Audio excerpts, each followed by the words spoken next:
Thank you so much, Senator Schumer, and good afternoon. And I would just say also, here they go again.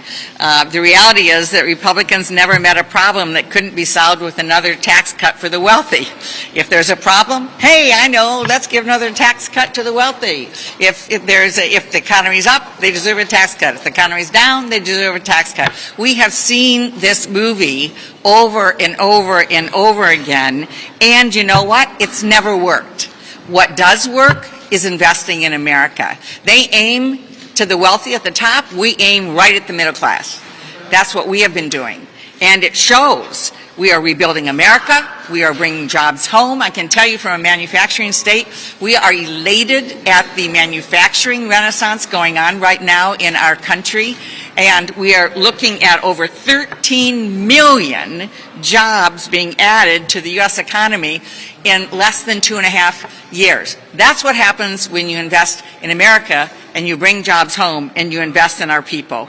The other thing we have done to invest in our people is lower prescription drug prices. They give a big tax cut, a 40% tax cut in their plan that they passed before for big pharma. We instead say, how about a $35 cap per month on insulin for people on Medicare? As of July 1, people on Medicare are going to see their costs for Part B drugs, cancer treatments, other kinds of drugs that are given in the doctor's office and the hospital's office. They're going to see as much as $449 per dose in reduction because of what we did together as Democrats last year. And we say, hey, you know what? The wealthiest ought to pay their fair share. So the Republican plan would undo all of that, would erase about 150,000 good-paying jobs, a big $10 billion tax giveaway to big oil, and when all is said and done, it would be another close to $1 trillion in the deficit. So one more time, Republicans are choosing the wealthy and the well-connected. We stand with the middle class in our country. Sorry, Deb. Senator Whitehouse. Good morning, friends. So they are getting serious. Several lawmakers in the House of Representatives has officially introduced a new relief plan that would directly help low-income households financially. These lawmakers are seeking to make expanded tax credits permanent and reinstate monthly relief payments. My dearest friends, I'll be going over these new plans, so please make sure that you watch until the end of this video. Also, on Friday, I will be announcing more winners for the Walmart gift card giveaway. If you'd like to enter these weekly giveaway, friends, please click and like several of my videos and then comment below the keyword of each video that you watch. The more videos that you watch and then comment on, the greater your chances, friends, of winning the giveaways. Legislators in the House of Representatives just pushed a bill forward that seeks to restore a crisis-era tax break for American families. Democratic Representatives Rosa DeLauro, Susan Delbene, and Richie Torres recently introduced the American Family Act of 2023. Once this bill is passed, it would restore the expanded monthly child tax credit to parents and kids across the United States. Representative DeLauro said in a statement, "When we expanded and improved the child tax credit in 2021, under the American Rescue Plan, it provided economic security for American families. Eligible taxpayers received monthly payments of up to $300 per child under President Biden's American Rescue Plan to provide families with financial and economic relief during the crisis. This led to the largest tax cut for middle-class and working families in many generations. This year, however, the tax credit returned to the 2019 levels, so filers that qualified for $3,600 per dependent in 2021 instead received a credit of only $2,000 in 2022 for each qualifying child. With the expansion of the credit expired, roughly 19 million U.S. children under age 17 received less than the full child tax credit or no credit at all in 2023 because their families earned too little. Unfortunately, the Republican-sponsored tax package recently introduced by the House Ways and Means Committee does not include an extension of the child tax credit.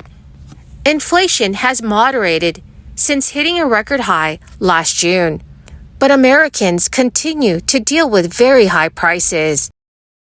The latest Consumer Price Index showed inflation grew 4% in May, down from a rate of 4.9% in April. Housing, vehicles, and food costs all increased in May. A new study also shows that rising costs have pushed more Americans to rely on their credit cards to make ends meet.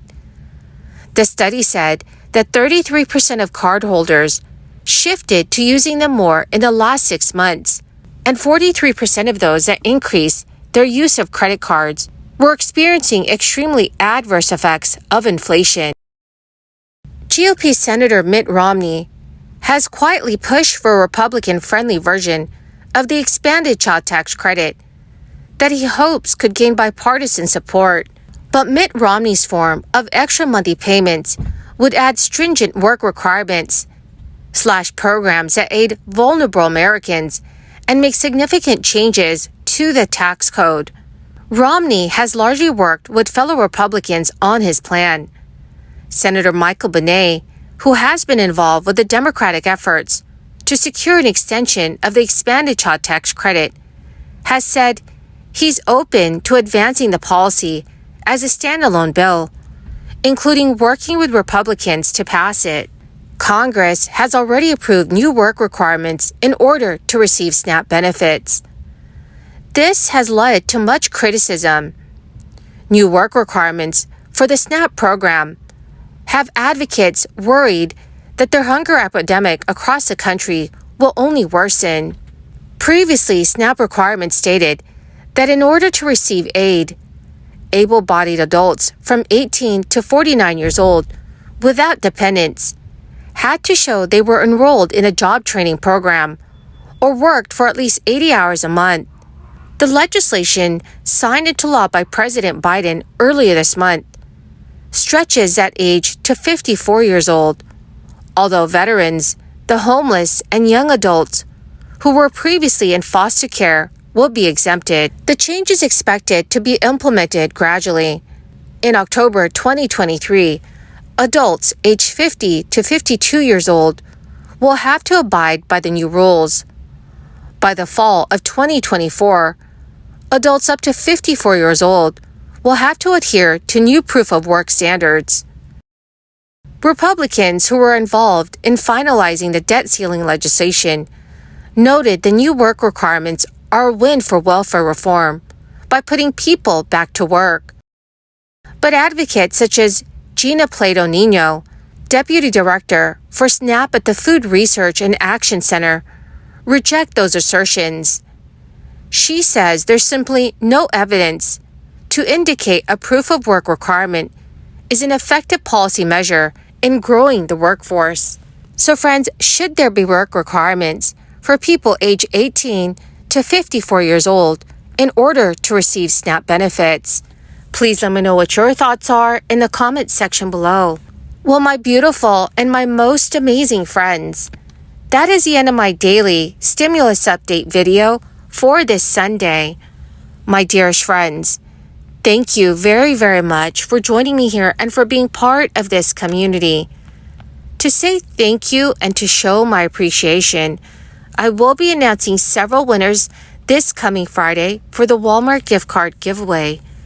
If you would like to enter the weekly giveaway, friends, all you need to do is click and like several of my videos and then comment below the keyword of each video that you watch. The more videos that you comment on, friends, the greater your chances of winning the giveaways. Thank you and have a wonderful and very blessed weekend.